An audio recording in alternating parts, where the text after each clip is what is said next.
सारियां जिहड़ियां साडे अंदर कमियां ने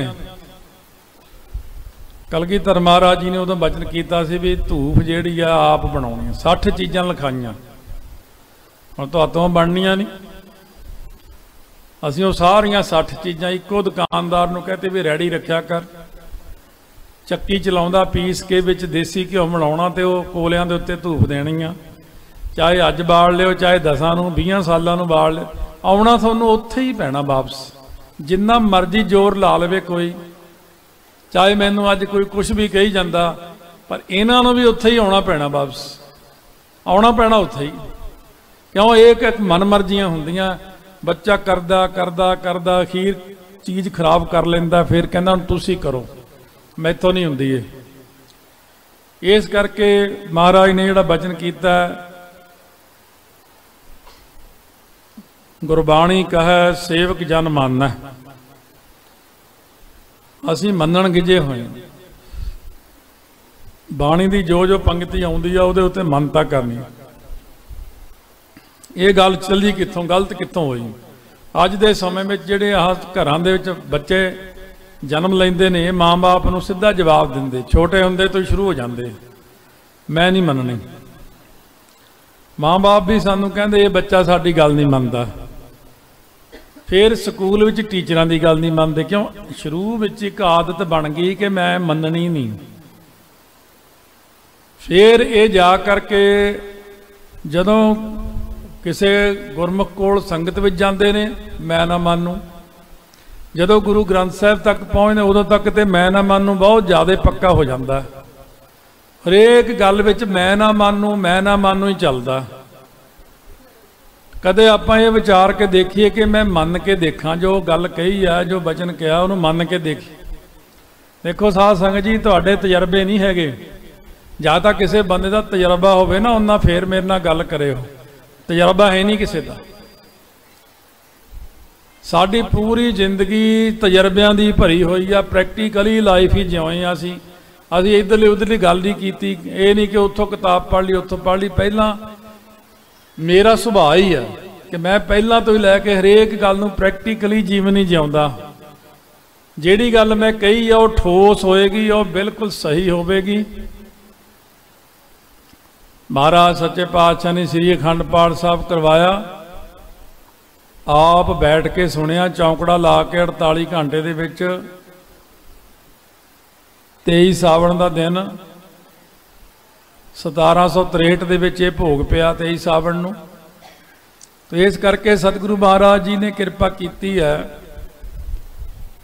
भोग पए तो बाद सतगुरु कहते एक पंक्ति विच सोध करने वाली है, किहड़ी? कहो कबीर जन भये खलासे। कहते खलासे दी खालसे कर दो इत्थे।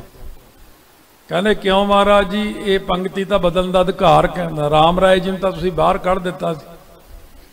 कहते राम राय गुरता गद्दी का मालक नहीं सी, ना ही शहीदियां पाईयां सी। सारे परिवार नूं शहीद करन तो बाद कह रहे हैं कहो कबीर जन भये खलासे नहीं खालसे। एक ये बदलिया अखर महाराज जी ने। कलगीधर महाराज ने ये मर्यादावां जिहड़ियां सानूं प्रारंभ करवाईयां सी, जिस मर्यादावां दे विच किरपा हुंदी, बख्शिश हुंदी है। इस करके आप सरबत संगतां सतगुरु ग्रंथ साहिब महाराज का किसी महापुरख नाल पिछे जे विचार होई सी इस गल दे उत्ते भी पंथ का इन्ना बुरा हाल है, पंथ की चढ़दी कला क्यों नहीं हुंदी? कहंदे ये गल ही नहीं सुनते, ना गल मनदे आ। कह ला पंथ साडी गल अज मान लवे, अद्धे तो वध किरपा हो जू, 75% किरपा हो जू। मैं की कहंदे ये ना पादशेद करते सारे स्वरूप, ये पंथ ने अपनी मर्जी की है। कहने गुरु अर्जन देव जी ने लिखिया सी वो लड़ीवार, इन्हों ने की गलती, ये पादशेद करके बह गए सारा। ये गुरु साहब दीयां खुशियां नहीं है,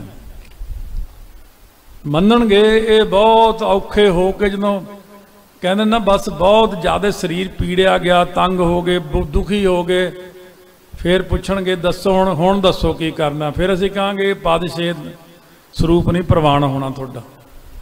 किसी बहुत उच्च कोटि के महापुरख ब्रह्म ज्ञानी ने बचन किया भी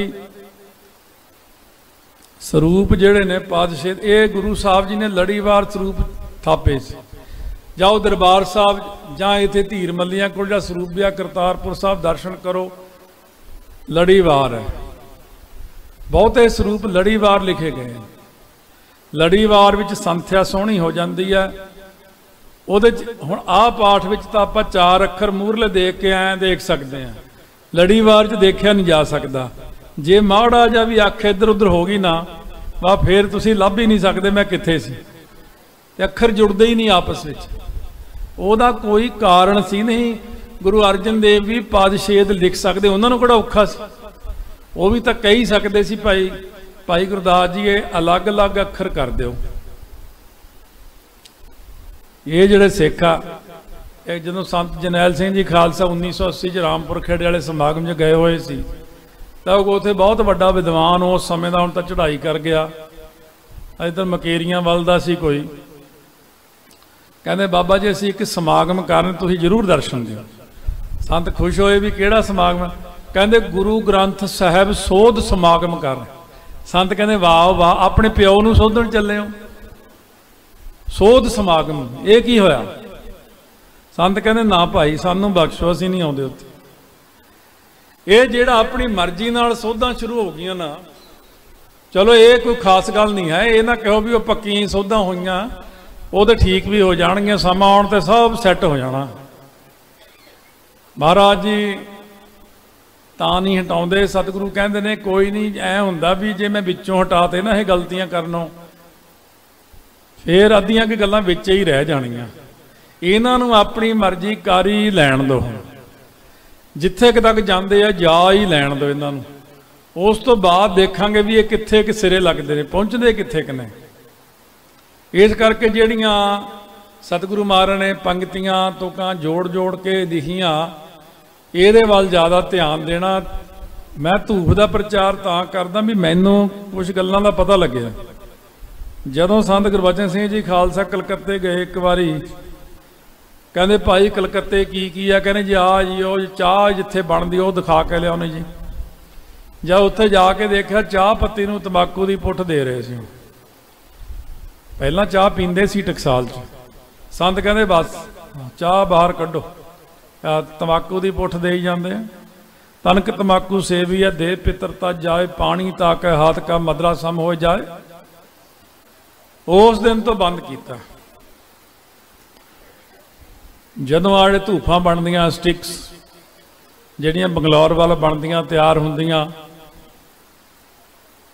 ਬਹੁਤ ਸਾਰੇ ਲੋਕ ਜਿਹੜੇ ਨੇ ਉੱਥੇ ਬੀੜੀਆਂ ਪੀਂਦੇ ਆ।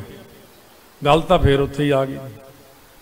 ਅਸੀਂ ਗੁਰੂ ਗ੍ਰੰਥ ਸਾਹਿਬ ਦੀ ਹਜ਼ੂਰੀ ਵਿੱਚ ਧੂਫ ਲਾਈ ਹੈ, ਪਰ ਉਹਨੂੰ ਤੰਬਾਕੂ ਵਾਲੇ ਕਿੰਨੇ ਹੱਥ ਲੱਗੇ, ਬੀੜੀਆਂ ਵਾਲੇ ਕਿੰਨੇ ਹੱਥ ਲੱਗੇ। ਉਹ ਤਾਂ ਮਹਾਰਾਜ ਦੀ ਹੋਈ ਬੇਅਦਬੀ ਹੋ ਜਾਂਦੀ। ਫਿਰ ਕਦੇ ਕਿਸੇ ਸਮੇਂ ਮੈਂ ਕਿਸੇ ਮਹਾਂਪੁਰਖ ਨੂੰ ਪੁੱਛਿਆ ਵੀ ਇਹਦਾ ਹੁਣ ਇਲਾਜ ਕੀ ਕਰੀਏ?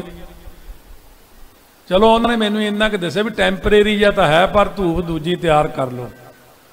ਕੀ ਕਹਿੰਦੇ? ਦੇਸੀ ਘਿਓ ਲੈ ਕੇ ਉਹਦੇ ਵਿੱਚ ਸਾਰੀਆਂ ਡਬੋ ਕੇ ਫੇਰ ਬਾਲੋ। ਕਹਿੰਦੇ ਕੁਛ ਕੁ ਜੂਠ ਲੱਥੂਗੀ, ਪਰ ਧੂਫ ਬਣਾ ਕੇ ਬਾਲੋ ਤਾਂ ਉਹਦਾ ਜ਼ਿਆਦਾ ਫਾਇਦਾ। ਥੋੜੀ ਕਿਉਂਕਿ ਮੈਂ ਪੁਰਾਣਿਆਂ ਨੂੰ ਸਾਰਿਆਂ ਨੂੰ ਪਤਾ, ਅੱਜ ਤੋਂ 40 ਸਾਲ ਪਹਿਲਾਂ ਇਹ ਧੂਫ ਸਾਰੇ ਪਿੰਡਾਂ ਵਿੱਚ ਸ੍ਰੀ ਅਖੰਡ ਪਾਠ ਸਾਹਿਬ ਹੁੰਦਾ ਸੀ ਤਾਂ ਇਹ ਬਾਲੀ ਜਾਂਦੀ ਸੀ। ਤਾਂ ਤੇ ਸਾਰੀ ਸੰਗਤ ਇਹਨਾਂ ਜਿਹੜੀਆਂ ਜਿਨ੍ਹਾਂ ਵਿਚਾਰਾਂ ਨੂੰ ਆਪਾਂ ਛੋਟੀ ਸਮਝਦੇ ਹਾਂ ਜਾਂ ਬੀਤੇ ਸਮੇਂ ਵਾਲੀਆਂ ਸਮਝਦੇ ਹਾਂ ਜਾਂ ਇਹ ਸਮਝਦੇ ਹਾਂ ਪੁਰਾਣੀਆਂ ਗੱਲਾਂ ਨੇ, ਇਹਨਾਂ ਗੱਲਾਂ ਦਾ ਹੁਣ ਦੇ ਜ਼ਮਾਨੇ 'ਚ ਕੀ ਫਾਇਦਾ। ਕਈ ਲੋਕ ਕਹਿਣਗੇ ਪਰਫਿਊਮ ਛਿੜਕ ਲੈਂਦੇ ਆ। ਜਿਹੜਾ ਪਰਫਿਊਮ ਹੁੰਦਾ ਸਾਧ ਸੰਗਤ ਇਹ 'ਚ ਅਲਕੋਹਲ ਪੈਂਦਾ ਬਹੁਤ ਗਿਣਤੀ 'ਚ। ਅਲਕੋਹਲ ਫੇਰ ਸ਼ਰਾਬ ਆ ਜਾਂਦੀ ਹੈ। ਔਰ ਪਰਫਿਊਮ ਦੇ ਉੱਤੇ ਲਿਖਿਆ ਹੁੰਦਾ ਅੱਗ ਦੇ ਨੇੜੇ ਨਾਲ ਲੈ ਕੇ ਜਾਏ ਉਹਨੂੰ। ਜੇ ਪਰਫਿਊਮ ਨੂੰ ਅੱਗ ਤੇ ਮਾਰੋ ਅੱਗ ਲੱਗ ਜਾਊਗੀ ਉੱਥੇ ਹੀ, ਕਿਉਂਕਿ ਉਹਦੇ 'ਚ ਅਲਕੋਹਲ ਪਾਇਆ ਹੋਇਆ। ਬਹੁਤ ਸਾਰੀਆਂ ਗੱਲਾਂ ਦਾ ਜਿਹੜਾ ਵਿਚਾਰ ਕਰਨਾ ਆਪਾਂ ਨੇ